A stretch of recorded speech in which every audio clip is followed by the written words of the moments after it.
Welcome back everyone. For today's video, I'm gonna show you an opening that has gotten me about 200 rating points in the last month. So what is this opening? I'm gonna show you here. C4, we start with this C4, the English opening, right? So just to give you a little bit of context, this is going to be a very strong response, E5. And now you develop your pieces, knight F3, knight C6, we get the knights out. Now we can make a move like E3 with the whole point of pushing d4, right? So after something like g6, we can push d4, and then the game gets messy, or not messy, but we have a game. Okay, it occurred to me, why don't I strike with d4 first? Let's just go back. Let's go here, c4, we're gonna see e5, and I right away go with d4. Okay, the strongest response is going to be to take, and now we can take back with the queen. So the advantage of this opening is they have no pawns in the center. Okay, the disadvantage, because every opening is going to have a slight disadvantage, is I get hit with the knight right away. So what is the continuation to this? Don't try to go and give weird checks here. That is going to be an inaccuracy. Just go back, queen d1. Don't overcomplicate your life. So I'm gonna then what is the main line? Then they develop the knight, you develop your other knight, knight to c3, and then that is the whole point, developing the knight here, and maybe the bishop to g5. Just have to be careful with this bishop. I'm gonna show you later. You cannot develop the bishop right away. You have to develop this bishop first. So after you see bishop to b4, just get the other knight out. And now they have a slight advantage in development if you look here, but we're gonna recover that later. So let's say they castle. Now what you want to do is put the bishop on d2. That is gonna be the main line of this opening. Now this is important because now you have flexibility, and it's the whole point of this one, is to have flexibility with the knights. Now you can jump in at any time to these 4 squares, and they literally have no squares in the center, right? So they have no pawns in the center. So after they push d6 with the point of developing the bishop, maybe here, okay, you just play e3, rook to e8, we get something like rook e8, bishop to e2. And I want to pause here for a second. Just look at this position. It looks like everything went well for white. We have developed the bishops, and we have developed the knights. So you can almost have this system, this structure that you replicate game after game. And many games, you can also pre-move. Right here you have no risk. There is no checks available in the position for black. So nothing to worry about for you. It's very easy to learn and very easy to play. Now you're gonna get a move like bishop to g4. Okay, perfect. And see how black is fighting for the center. It's just in a different way, right? So the knights are here, it's symmetrical, but the bishops are kind of weird, in this position, because now we have different quiet moves like a3 or h3. We can also use castle. So, or, which is going to be the best move in the position, as I mentioned before, we have these knight jumps. So here we're gonna jump in with the knight d5. And black has to be accurate to get out of this trouble, right? This is forcing. Let's say they make a silly move like this. Now this bishop is hanging, right? We can just take. Now they will have to get rid of one of these two pieces, the bishop or the knight. So let's say they take, here. Let's say they take the knight. Okay, now we can take the knight.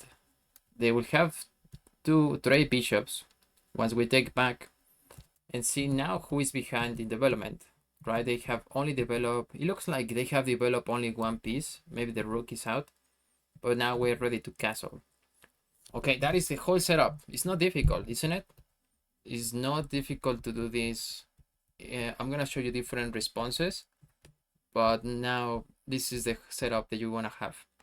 Okay, I'm gonna recap and show you one mistake that I used to make when I was learning this opening. So once they play e5, okay, we get this trade, we get the pawn in the center that hit you with the knight, you retreat back, knight f6, knight c3, perfect, bishop to b4. Then a slight mistake, a slight inaccuracy will be to put the bishop here right away. You can do it after you put the knight, but not immediately. The problem with this is they can get rid of your knight here, doubling up the pawns, and now they have the initiative. They have a lot more initiative, so they can push h6, you have to retreat. g5, they can continue with this chase of the bishop, so you have to retreat. And if they're playing at the top engine moves, then they're gonna play knight to e4, getting rid of the bishop. It's not gonna be a big deal, but it still gives the advantage to black. And here you're gonna have to defend the knight. You have to play something like queen d3 just to defend. Okay, let's say they trade here, so everything is fine. But yeah, I would save this move for later. After you develop your knight, now you can develop your bishop. Okay, just a little caveat there in this line. Okay, this is a game I had recently with this opening, and you kind of have this structure.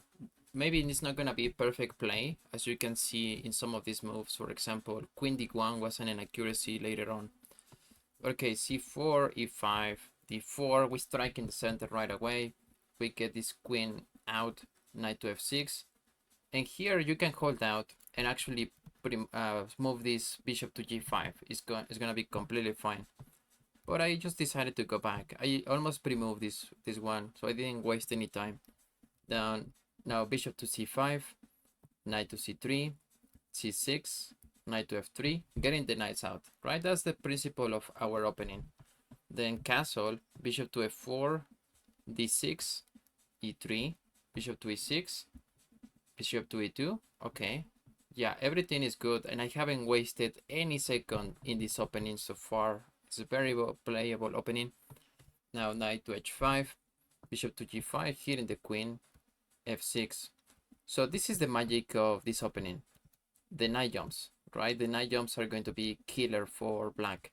Knight to d7, castle, knight to e5, which is considered a blunder. Now knight to d4. They will have to take here. They will have to take because I'm hitting the bishop. They oversee that, and then they play g6. Okay, thank you for the bishop, and I'm hitting the queen and the rook. Queen d7, I get the rook, and yeah, this is completely winning. The rest is history. All right, this is going to be a very common response you're going to get with black. So c4, e5, d4. Okay, they will have to take, and a slight inaccuracy is going to be e4. Still playable for black though. Now we're gonna hit the pawn, and they will try to protect it. So this is an inaccuracy. Now I did another response at the time, but I intuitively went knight to h3, which is perfectly fine. And you're gonna see next what happens. But the next move is h4, knight f6, and now knight h3, right? So you're fighting for these two squares. That is the whole point. Okay, but just to show you what happened after knight h3, knight f6, bishop to g5, bishop to e7, they develop the bishop, and now I have a beautiful square for my knight. Knight to f4, castle, e3, c6, and bishop to e2, h6. Okay, I just take the knight. Once they take the bishop, I can hit the rook, rook to f7, and now bishop to h5. Let me see what is the computer evaluation in this position, but they actually abandoned the game. I don't know, probably there was internet connection, but I have an advantage of 1.16. So after this, it's not easy to play, is it? They will have to play really slow development, and all my pieces are out. My bishop is looking at the rook, so it's almost like self-explanatory, but I still enjoy talking about it. Alright, for those who like the tactical opportunities, you can also get a lot of that. This opening is more positional, you have a lot more control. However, in some openings, in some variations, you're going to get a lot of tactical opportunities. c4, we know the best response, like the absolute best response for black is going to be e5, right? But they might respond with something symmetrical, c5, also very common. Now you strike here, they take it with the pawn, and you take back with the queen. Okay, now this is going to be even better for you, knight to c6, because they don't have any fight for these squares in the center. They don't have much control here. So queen d1, queen f5, okay, given a check. That's a slight, it's too aggressive, but it's an inaccuracy. Knight to c3, knight to f6, bishop to d2. Okay, preparing for any giant knight jumps, right? That's kind of the advantage of our opening, just to jump in with the knight at any time. Now queen to c7, knight to f3, e5, e3. Oh, by the way, this is an international master, an arena international master, which I beat yesterday. So e4, knight to d4, knight takes on d4, he takes on d4, and as you can see, let me show you, I'm gonna show you here the clock really quick. 4:54 seconds. I haven't wasted 1 second, and he has wasted some seconds here, right? So just to show you. Okay, so I'm gonna go back to the normal view. I'm gonna put it here in the middle. So all right, now bishop to b4. Okay, a common idea, we have dealt with this before. I'm just gonna get my pieces out. Bishop takes on c3, castle, castle, d5. And I decided to grab more, probably this is fine, but I decided to grab more space in the center by playing c5. Now queen f4, very aggressive, and I totally don't understand this move yet. So bishop to d2, queen c7, bishop to e3. And now what I want to do is put my queen here and later hit the queen, or hit this diagonal, right? That's the whole point. b6, rook to c1. I don't even have to take here. I can hold the tension. Now queen b7, c6. I'm pushing the pawn and putting more pressure on the queen. Now queen c7, b4, rook to d8. And now, as you can, like, all of the moves come naturally to me. I don't even have to think a lot about them. So a6, okay, a4, a takes on b5, a takes on b5, rook a3, queen d2, and that's my plan. There it goes my plan. Bishop to g4, and I don't even have to respond.